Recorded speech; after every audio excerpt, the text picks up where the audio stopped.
يا حبيبة اديني بس فرصة اشرح لك، حاولي بس تهدي كده وتسمعيني. اسمع ايه يا سالم؟ 6 سنين وانت بتكذب عليا، مفهمني ان مفيش غيري في حياتك. طب ليه عملت معاك ايه لكل ده انا ضحيت بكل حاجة عشان اكون جنبك ومعاك. صدقيني يا حبيبة، فعلا مفيش حد في قلبي غيرك انت وبس. انا عارف اني غلطت وحاولت ابعد عنها، لكن هي مش عطاني فرصة. دلوقتي بقى انا اللي بديك الفرصة دي، وهي اخر فرصة. يا تطلقني يا تطلقها، اختار. شفتوا بقول له ايه؟ اختار. هارون الرشيدي بسلامته، وبقى عدو يختار ما بيني وما بينها، ويا بختها بقى اللي هيقع عليها حسن الاختيار. قد ايه الكلمة دي وحشة قوي، ما ينفعش تتقال. انا اغلى بكتير من ان اتحط في مقارنة واقول له يختار. الكلام اللي دار ما بيننا ده بعد 20 سنة جواز. شفتوا وصلت لإيه مع جوزي؟ حب عمري اللي معاه ضحيت بأغلى حاجة عندي، مش عندي وبس، عند أي ست في الدنيا. كل ده ليه؟ عشان جوازنا يكمل. كانت جزاتي في الآخر جوازه وكذبوا عليا طول 6 سنين فاتوا. وقبل ما أقول لكم بقى ضحيت بإيه عشانه وتعرفوا نهاية حكايتي معاه كانت إيه، بدعوكم الأول تعملوا لايك للفيديو وتشتركوا في قنواتنا حكاوي الدنيا وحكاوي الدنيا 2، وتفعلوا زر الجرس على الكل عشان يوصلكوا دايما كل جديد من فيديوهاتنا. ده لو انت معانا على اليوتيوب، ولو كنت معانا على الفيسبوك لايك وشير، وبينا نبتدي. أنا حبيبة اتجوزت سالم من 20 سنة، كنا وقتها لسه صغيرين. ده أنا كنت لسه يدوب ما كملتش 19 سنة، وهو بقى أكبر مني ب7 سنين. كنا بنحب بعض قوي وسافرنا مع بعض، سافرنا نبني مستقبلنا سوا، حاجة كده زي الأفلام اللي كنا بنشوفها زمان. وبعد جوازنا ب4 سنين اتأكدنا من حاجة سالم كان عاوز يطلقني عشانها. تعالوا اما احكيها لكم. للأسف يا أستاذ سالم، حالتك بتقول إنك مش هتقدر تخلف. طب والعلاج؟ العلاج اللي كنت باخد فيه بقالي سنين إيه؟ ملهوش أي لازمة؟ استنى بس يا سالم، اهدى يا حبيبي. طيب يا دكتور، لو في أي علاج في أي بلد تانية قول لنا. للأسف يا مدام حبيبة، الحالة ملهاش أي علاج، على الأقل لحد النهاردة. والعلاج اللي الأستاذ سالم كان بياخده كان مجرد محاولات مننا، لكن للأسف ما لقيناش أي استجابة منه. طبعا انتم فاهمين الطب كل يوم بيتطور وكل يوم في جديد، يا عالم بكرة في ايه. وطلعنا من عند الدكتور وحالة سليم كانت صعبة جدا. أخدني ووصلني على البيت ورفض حتى يطلع معايا، وفضلت استناه لحد ما يرجع لي. واليوم ده رجع متأخر جدا، وحالته بقى ما أقولكوش كانت أصعب حاجة ممكن أشوفها. ايه التأخير ده كله يا سالم؟ بس كل ده برضه انت قلقتني عليك قوي. معلش يا حبيبة، أنا كنت محتاجة أكون لوحدي شوية، عاوزة أقدر أفكر، عاوزة أشوف هتصرف إزاي وأوصل لقرار. ومن إمتى بقى يا سالم؟ من إمتى يعني واحد فينا بيفكر لوحده؟ وقرار إيه ده اللي عاوز توصله؟ قول الحمد لله، قدر الله ما شاء فعل. المهم إن إحنا مع بعض يا حبيبي. خلاص يا حبيبة، إحنا مش هينفع نكون مع بعض تاني. من النهاردة أنا مش هقدر أظلمك معايا أكتر من كده. كفاية قوي عليكي 4 سنين محرومة من إنك تكوني أم. هو أنت تقصد إيه؟ عاوز تطلقني يا سالم؟ لا، أنا ما أقدرش أعيش من غيرك، حتى لو على حساب أمومتي. أنا راضية. أنا لو مش هخلف منك يبقى خلاص مش عاوزة عيال. أرجوك يا حبيبة ما تصعبهاش عليا أكتر من كده. روحي شوفي حياتك، شوفي حالك يا ستي، قبل ما الفرصة تروح وترجعي تندمي متأخر. وقتها أكيد هتلوميني وتلومي نفسك. أفتكر إن ده قراري زي ما هو قرارك. أنا مش هتطلق، أنا هكمل معاك. وأصريت على قراري وكملت معاه حياتي، وكبرنا شغلنا قوي، والحمد لله بقى وضعنا كل يوم في أحسن. وفي يوم لقيتني بقوله سالم، هو أنت إيه رأيك لو تعاملنا مع وضعنا بطريقة أحسن من كده؟ يعني اتعاملنا معاه على إنه اختبار من ربنا، ونستغله صح، ونعمل حاجة تبسطنا وتعوضنا احنا الاتنين، وكمان ندخل بيها الجنة إن شاء الله. ما تقوليش إنك فكرتي إن احنا نتكفل بطفل يتيم. لأني أنا كمان كنت لسه بفكر في نفس الموضوع.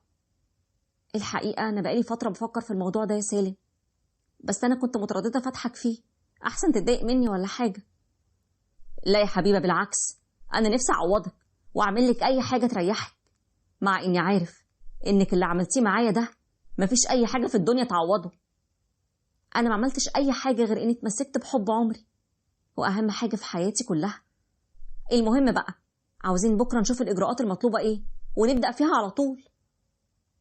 وفعلا رحنا دار أيتام، وشفت هناك بنوتة دخلت قلبي من أول لحظة شفتها فيها، وكانت لسه يدوب عمرها شهور، وأخدناها بعد ما خلصنا كل الورق المطلوب. وحقيقي ليلى خلت لحياتنا طعم وشكل جديد، اتعلقنا بيها قوي، وهي كمان حبتنا واتعلقت بينا جدا. وعدت وفاتت السنين، وفضلت تكبر قدامنا كل يوم عن اللي قبله، وحياتنا حقيقي كانت مستقرة جدا وسعيدة قوي. لكن في يوم وانا قاعدة جالي تليفون من أختي. ألو؟ أيوة يا حبيبة، عاملة إيه يا حبيبتي؟ الحمد لله يا شروق، انتوا اللي عاملين إيه؟ وبابا أخباره إيه؟ طمنيني عليه، أنا كلمته تليفونه مقفول.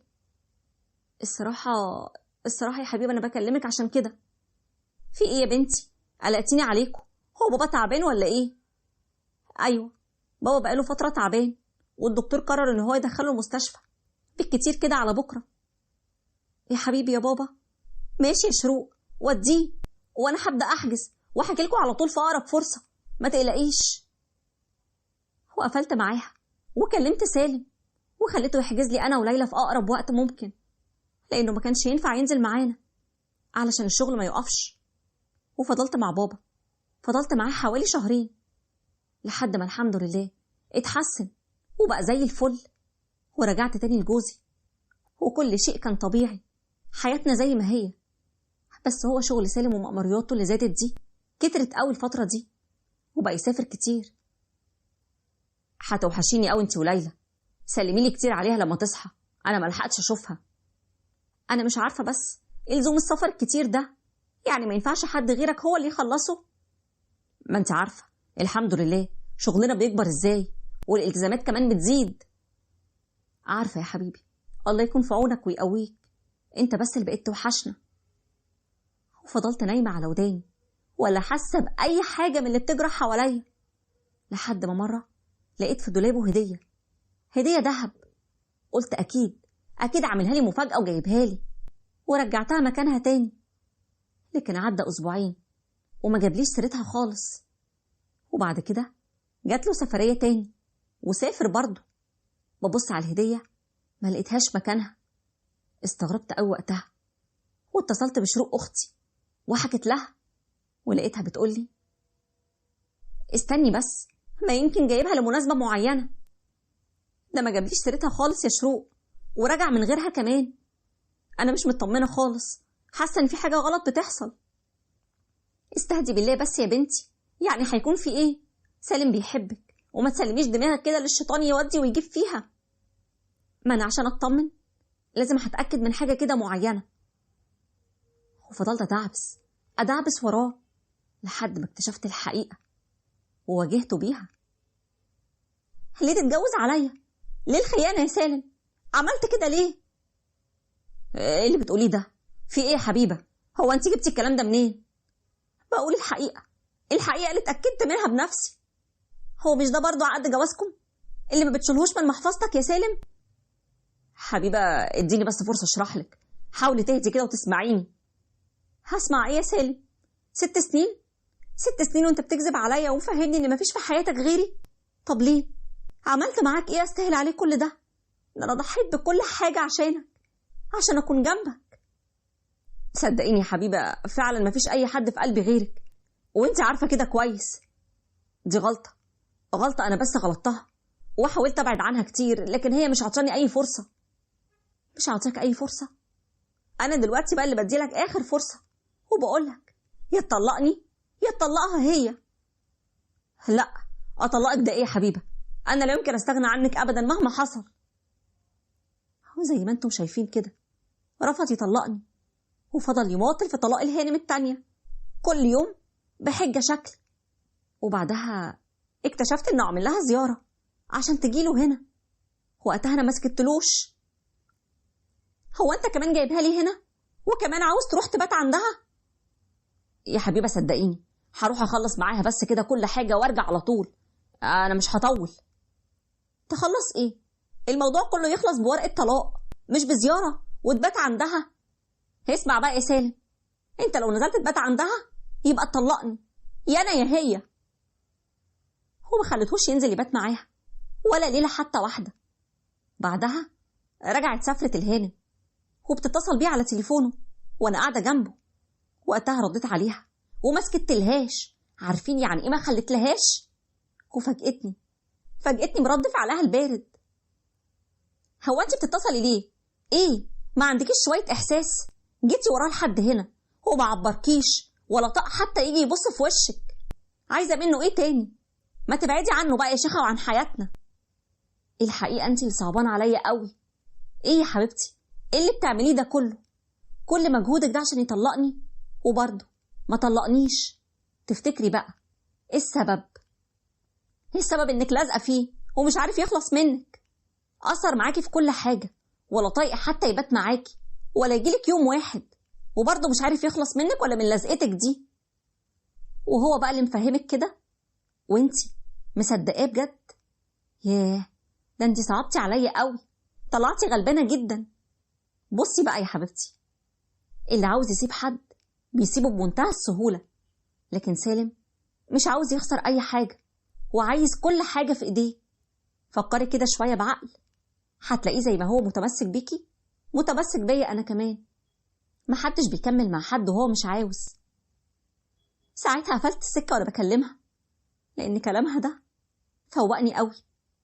فعلا أنا بضحك على نفسي. أنا عملت كل حاجة عشان أحافظ على بيتي وأفضل جنب سالم، لكن واضح إنه خلاص كده ما ينفعش أتمسك بيه أكتر من كده. أنا لازم أمشي وأبعد. بعد اللي عمله معايا ده هي عندها حق، لو عاوز يسيبها كان سابها، هي مجرد كلمة كان هيقولها.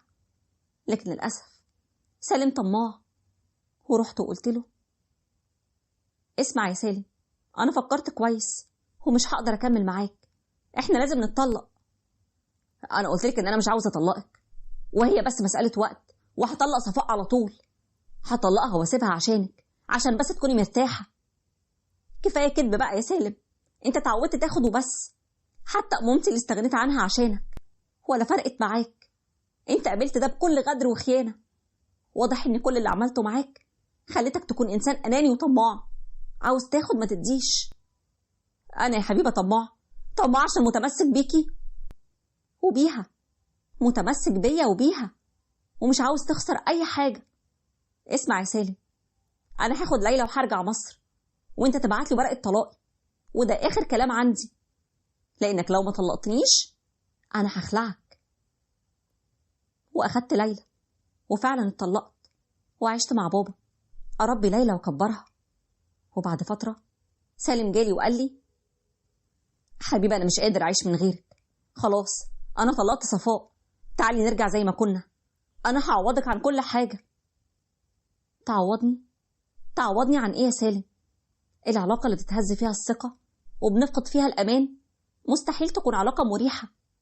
انت ما بقاش ليك أي مكان في قلبي، خلاص كل حاجة انتهت. خلاص يا ابني مفيش داعي تفتح الموضوع ده تاني، لا ضرر ولا ضرار. وبعدها بشوية ربنا عوضني واتجوزت واحد أرمل، والحمد لله حملت وجبت أخت الليلة، بنت جميلة قوي زيها. بلاش يا جماعة توصلوا لمرحلة اليأس بعد أي علاقة في حياتكم، حتى لو اتخذلتوا من أقرب الناس ليكم. ساعات ربنا بيرجعنا عن مشوار مشينا فيه طريق طويل صابرين وراضيين عشان يعوضنا عن صبرنا ده. وتأكدوا إن مفيش أي حاجة ربنا بيعملها بتكون وحشة لينا، حتى لو كرب بعده أكيد فرج، وبيكون كمان فرج كبير قوي إحنا نستاهله ونستحقه.